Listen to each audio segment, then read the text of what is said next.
Hi, I'm Brian Shaw. I'm the Certified Diabetes Educator here at Sacramento Native American Health Center. That means I help patients understand more about what diabetes is. I help them adjust their medication when needed, and I help them improve their diet and exercise so they can reach their blood sugar targets. Today we're going to talk about something that can be very confusing, and that is injectable liquid medications for diabetes.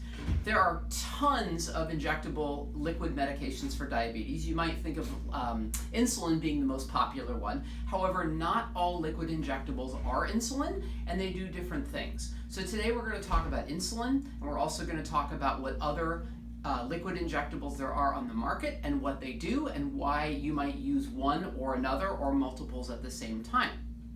First, we're going to talk about insulin.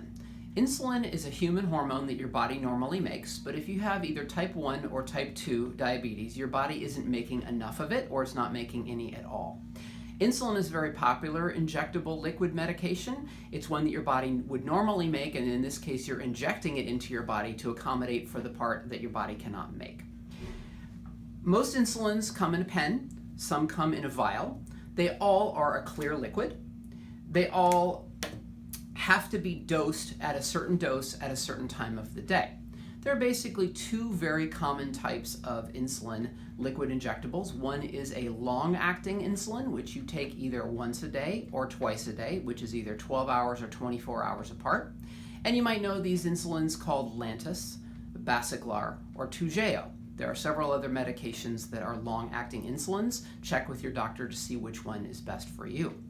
Lantus is one that is taken either once a day or twice a day, either 24 hours or 12 hours apart. And as you can see, as we talked about in the last video, there's a little window where you would dial up the dosage. You would check to make sure that you've got a pen needle at the cap of the pen, and you would dose it according to what your doctor says, either 12 or 24 hours apart. And this generally doesn't change the dosage. You don't ever really change it unless you're trying to reach your blood sugar targets. Long-acting insulin like Lantus, Basaglar, or Toujeo help your fasting blood sugar be in a healthy range. That's what this one is used for most often. There is another kind of insulin, either coming in a pen or a vial, and that one is a rapid or mealtime insulin. That one is taken 15 to 30 minutes before eating, and that one actually helps regulate how high your blood sugar goes when you eat a meal. So that one is timed a little bit differently, and the dose is different than it would be for Lantus or Basaglar because you're using it for a different reason. Not all people with diabetes use both insulins. Some use one, some use another, and some use both. So it's important to check with your doctor to make sure you know which one you're using and how much you should be taking and when. As I said, mealtime insulins are taken 15 to 30 minutes before eating, and it's very important that you eat after you take a mealtime insulin because you might have a low blood sugar after taking it if you forget to eat. Mealtime insulins go by the name Humalog, Novolog, Apidra, and Admelog. Although there are many other mealtime insulins out on the market, check with your doctor to see which one you take and what the timing is.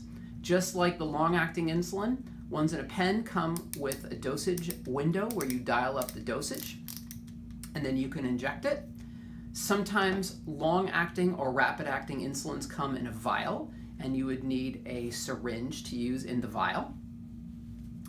Every pen also should come with a pen needle so that you can use it at the cap and inject it into your body. Next, we're going to talk about another type of liquid injectable, and these are not insulins. Although they look similar to insulin, either coming in a pen or a vial, most of them come in a pen. These are not insulin. They actually work on a different way in your body. These are what we call a GLP-1. GLP-1 injectable medications work on your gut to help your food slow the process of digestion. It works on your liver to help your liver make a little bit less sugar to put in your bloodstream. And it also works on your pancreas to help your pancreas make a little bit more insulin. So these are injected at various times. Some of them are injected once a day. Some of them are injected once a week. It's very important to check with your doctor to find out which GLP-1 you might be on, how much of it to take, and how often. This one is called Trulicity. It's taken once a week.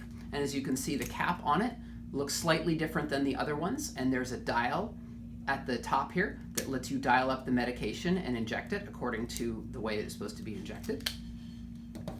Bydureon is a once a week GLP-1. This one is slightly different. It has to be prepared ahead of time, so you have to shake the pen, and the pen needle at the top is a little bit larger. When you shake the pen, you're going to have a liquid and a solid powder that are in here, and you're going to shake them together to make sure that they are combined before you inject. This one is Ozempic, and this one also has a window that you can dial up the dosage. That one's taken once a week. And then the last one that people are familiar with is Victoza. Victoza is a once a day GLP-1, and it also has a window where you dial up the dosage. Keep track of the fact that the window dosage, the numbers in the window may not immediately appear when you dial it up. Some of them take a long time for you to actually see what the dosage is, so pay attention to the window and the dosage. All of these medications help you regulate your blood sugar, and some of them might help you lose weight if you're using them appropriately. Check with your doctor to make sure you have the most accurate dose and you know what the name of the medication is that you're taking. So in summary, today we've covered some of the most basic liquid injectable medications that there are on the market for diabetes. Make sure, number one, you talk with your doctor about which one you are taking, the name of it, how much of it, and what time of day you should be taking it, how often.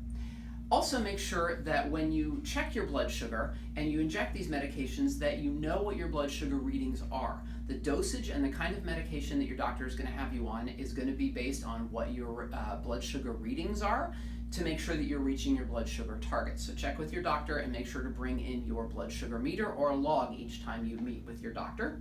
And then make sure you also understand how these medications should be stored. Generally, they should be stored in the refrigerator until you're ready to use the first pen for the first time. And then most of the time they can be left outside of the refrigerator at room temperature until you either run out of the medication in the pen or until 28 days, whichever one is first.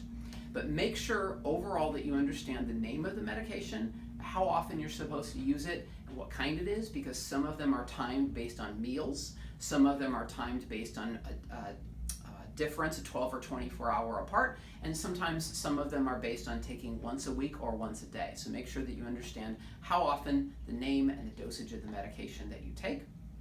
And also just make sure that you've got a working blood sugar meter with a lancet, a lancing device, and that you have the other equipment like pen needles for the pens, or that you have the syringes for the vials. Thanks for joining me with our discussion today about liquid injectable medications, and I will see you next time. Bye-bye.